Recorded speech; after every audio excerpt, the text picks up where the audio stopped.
কার্যকলাপ যারা করবে তাদের বিরুদ্ধে হুঙ্কার দেওয়ার দল। জুড়ে বলেন ঠিক কিনা? আল্লাহ রসুলের সেই সাধারণ ক্ষমা সেদিন মক্কার মধ্যে দিয়েছিলেন। মক্কার মধ্যে সাধারণ ক্ষমা দিয়ে আল্লাহ রসুল কয়েকজন লোককে আল্লাহ রসুল ক্ষমা করেন নাই, তার সংখ্যা হলো 14 থেকে 15 জন। তাদেরকে আল্লাহ রসুল শাস্তির আওতায় এনেছেন।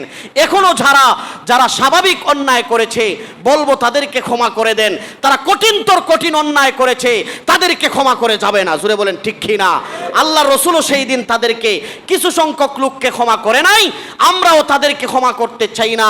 যারা দুর্নীতি করেছে, মানুষের উপর জুলুম করেছে, বাংলার টাকা বিদেশে পাচার করেছে, এই সমস্ত দুর্নীতিবাজদেরকে ধরে শাস্তির আওতায় আনতে হবে। জুড়ে বলেন ঠিক কিনা? তাদেরকে শাস্তি দিতে হবে, এটা আমাদের চাওয়া। যে রব্বুল আলামিন আমাদের সবাইকে যে কথাগুলা বললাম, ফতে মাক্কার আখলাক, ফতে মাক্কার আমাদের চরিত্র